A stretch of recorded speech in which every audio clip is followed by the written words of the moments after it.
What is up, guys, and welcome back to a brand new video today. In today's video I'm going to be covering 5 reasons as to why your Google ads might not be performing very well. This covers Google ads in general, shopping, search, performance max, the lot. So if you are struggling with Google ads at the moment, definitely watch all this video. I'm going to be giving you 5 things you can take a look at and changes you can make today to improve your results with Google ads.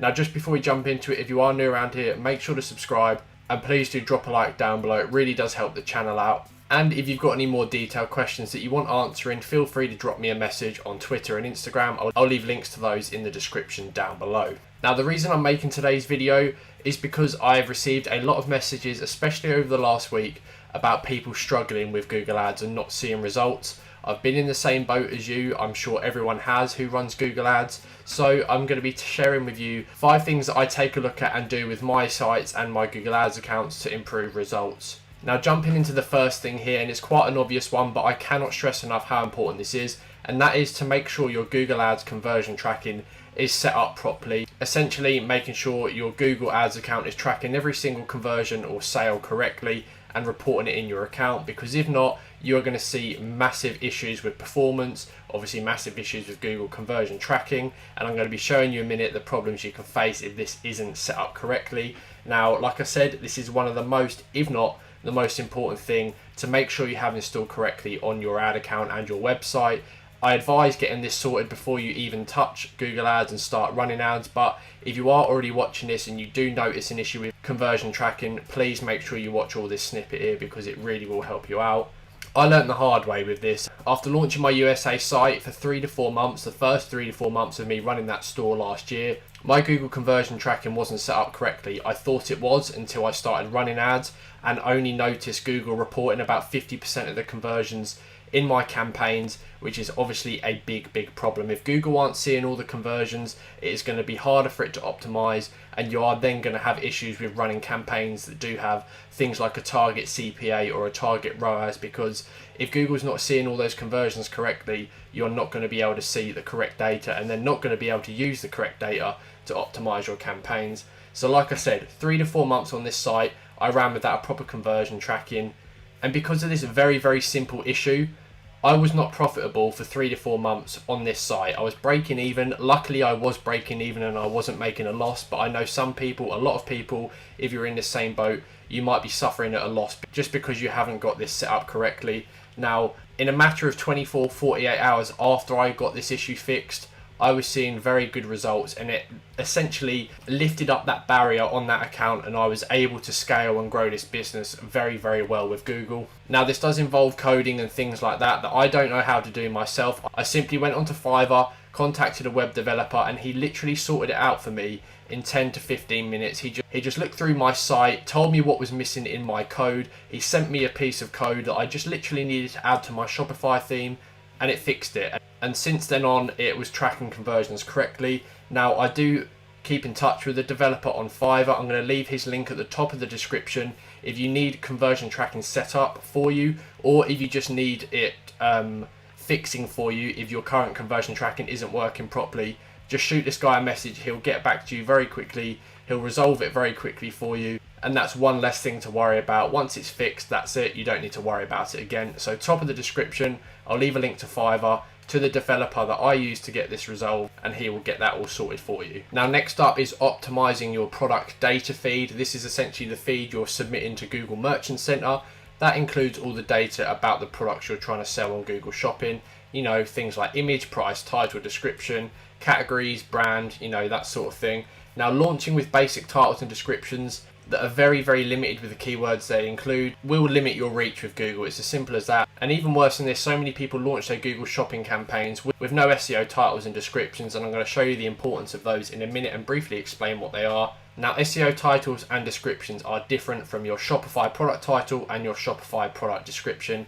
These are the titles that Google use to show your ads to the right people on Google Shopping and Google Search. Mainly Google Shopping we're talking about here. It essentially allows you to give Google a keyword-rich title and description so you can make sure your products are being shown for the correct search terms and are being presented to the correct audience for your product. Now, all you need to do to make sure you're submitting an SEO title or SEO description to Google Merchant Center is to simply scroll down to the bottom of any product page on your Shopify admin, essentially where you edit the product data and stuff. Right at the bottom, you'll have a section that is titled SEO title, SEO description. You can then go ahead and use Google Keyword Planner to find keywords related to the product and keywords you want to include in the title. Now, a piece of advice, don't just essentially bullet point loads of keywords. That isn't really the best way to do it. I always make sure that the title and description make grammatical sense rather than just bullet pointing all these keywords, because that doesn't really help, and I don't think Google likes that anyway. But if you try and get as many keywords into that title and description as possible,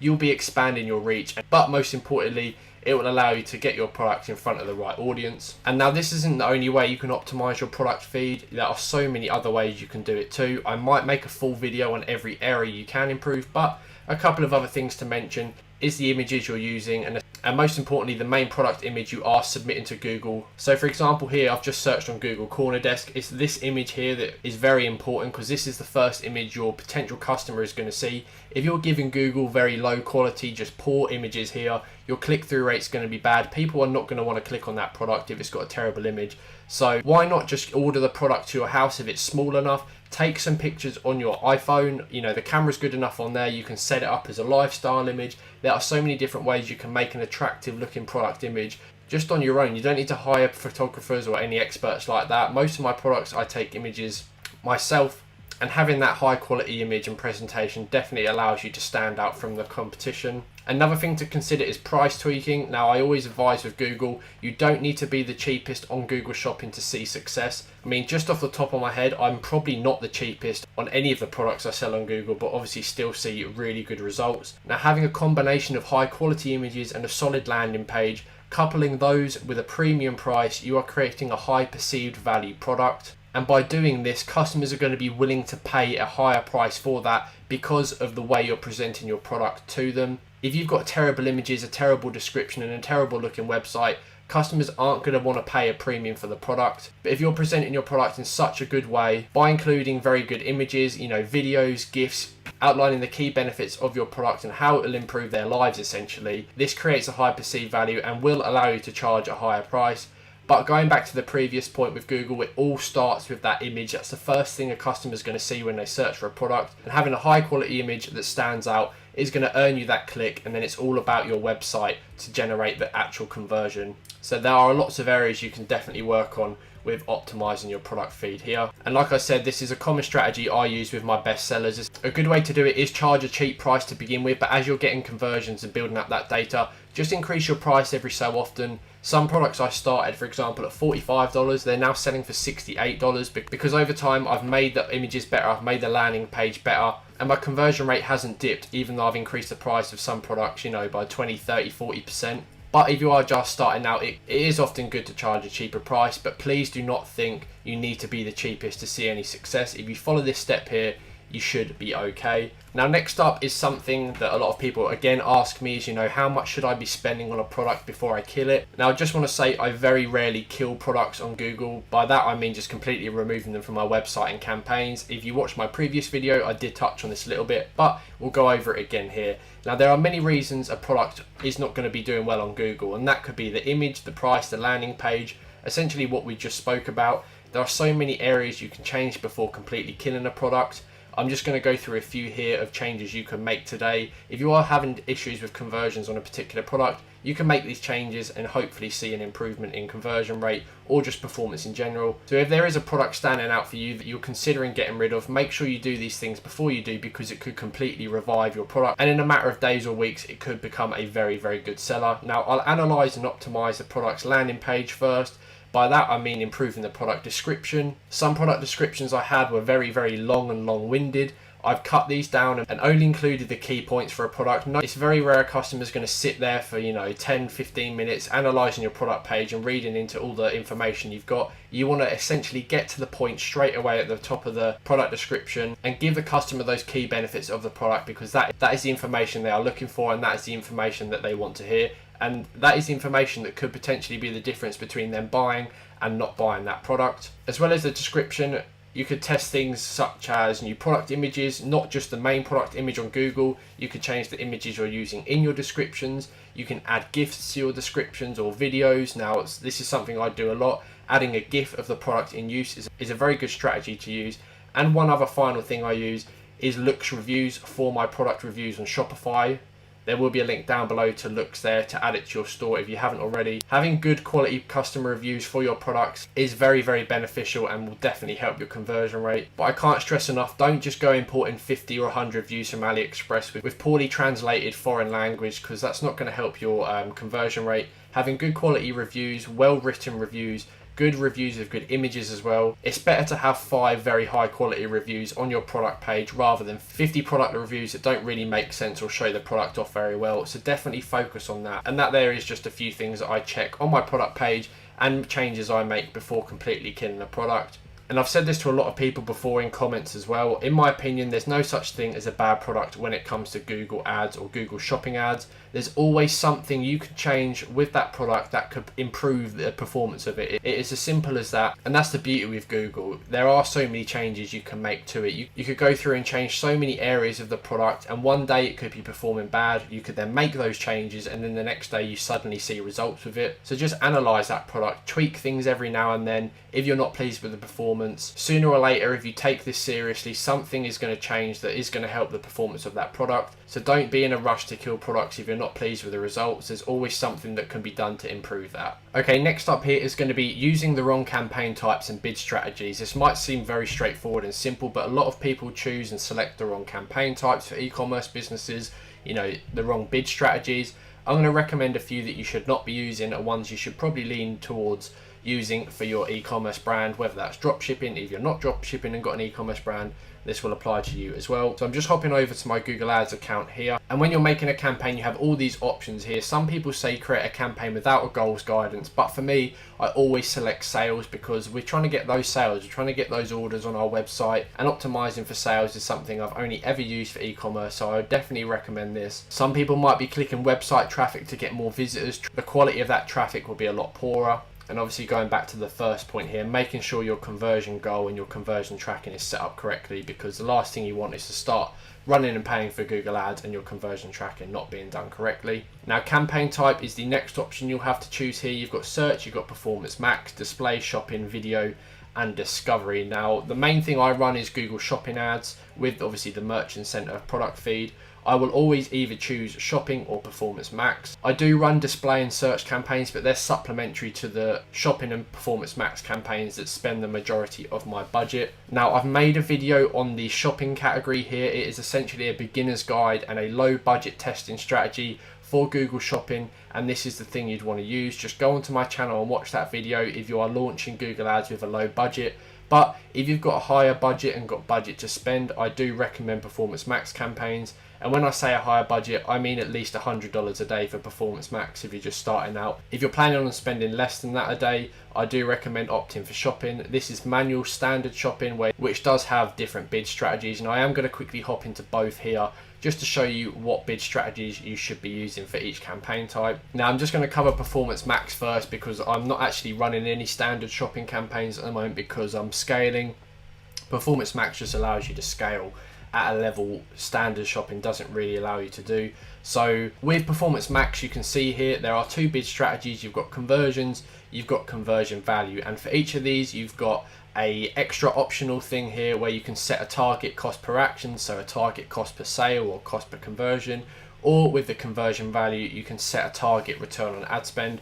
For me, I personally use a conversion value here and a target ROAS as well once scaling. But if you're just starting out with PMax, I'd recommend just using maximize conversion value without a target ROAS.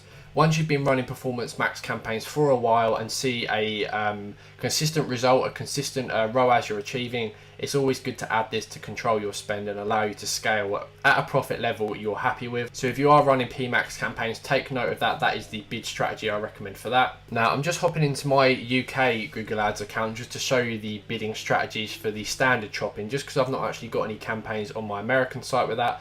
But this is a turned off campaign. Again, I'm only using performance max on my UK site, but in the past I used standard shopping when I was just starting out. And for me personally, I would always use manual CPC without enhanced CPC I would not use anything like target ROAS and stuff like that. A lot of people might opt for maximize clicks. For me, this has never really worked because its goal is to essentially get you the most clicks for the cheapest amount, and the quality of this traffic is never going to be as good as something that is focusing on conversions. So these are the 3 strategies you probably have available in your account. If you're running standard shopping campaigns, you'll have target ROAS, maximize clicks, or maximize CPC. My personal recommendation is this. I always advise trying all bid strategies because some may work for you better than others, but for me, manual CPC works really well because you can set the bid and the max cost per click you're willing to pay on a product level as well. And obviously with standard shopping, you can begin to exclude negative keywords like that. You essentially have a lot more control with manual shopping, but it does limit you in terms of scalability as well.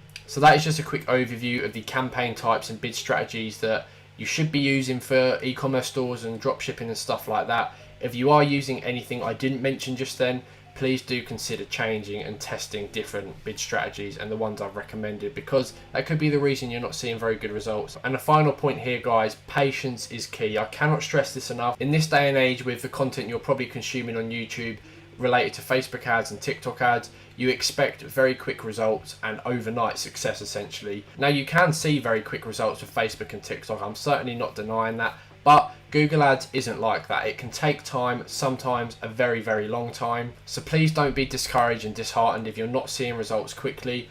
Giving Google enough time to learn and optimize is just a must-have, especially these days because Google is leaning heavily towards automated machine learning there. They're essentially giving us less control over the campaigns and basically saying to us, look, we know what's best for you, leave it to us, leave it to our automated machine to optimize your campaigns. And because of this, it can take longer to optimize, but once you hit that sweet spot, once you've let it optimize and learn, you'll begin to see consistency, and that is such a good feeling with Google Ads. But it can take anywhere from 4 to 6 weeks until you begin to see any type of results with Google, sometimes even longer. Now, I'm not saying it's impossible to see results quickly with Google. I mean, that is possible, but I'm just giving you realistic expectations here. So please don't panic if you're not seeing any results after 2 days. And by this, I mean, if you're not seeing any impressions, clicks, people begin to panic, make loads of changes to their campaigns. Trust me, it doesn't do you any favors. Even things like after 2 weeks, you're not seeing many conversions. Please don't panic, guys, honestly. This is normal, very common. Even with new campaigns I make on my Google Ad accounts that do really well, it can take a month to see good results and consistency. But this point here is very, very important, especially for new accounts, because they are very, very slow to get going, new Google Ad accounts. Please don't panic. And of course, the long-term goal here is to see consistent results with Google, and you're not going to see consistent results with Google if you're tweaking and changing things day in, day out. And once you stick at it, you can eventually get to a stage where I am with my Google accounts. I barely touch them. I probably look at my Google accounts 1, 2, 3 times a week just to see how they're doing in the performance, daily ad spend, things like that. I'm not in there every day, hours on end, making tweaks, making changes. If anything, most of the changes I'm making are on my website side of things, going back to a point earlier. It's me changing descriptions, titles, images, things like that to improve conversion rate. I rarely am making any changes on the actual Google Ad account itself. But going back to the patience is key thing, you're not going to see those consistent results if you're constantly changing your campaigns. And by changing your campaigns, I mean changing your budgets, your bid strategies, your target ROAS, the active products and things like that. You need to be patient, and I know it's difficult when you are seeing Google eating up your budget. And if you are tight on a budget with Google Ads, I do recommend checking out the low budget beginner's guide strategy that I do have on my channel for standard shopping, because it will allow you to have a bit of control and make sure Google isn't going to go crazy and just rinse all your money at once. So guys, I hope you have enjoyed this detailed video on 5 reasons as to why your Google Ads might not be working. I hope you can take some of these points on board and implement them into your business to hopefully see an improvement in results with Google Ads. I do have a Google Ads agency, so if you want us to take over your Google Ad account, manage and grow it for you, please shoot me a message on Twitter or Instagram. I'm happy to set you guys up with that. Google can be very daunting for new users, so if you are interested in us managing and growing your Google account, please do get in touch. Other than that, thank you very much for watching, and I'll see you in my next video.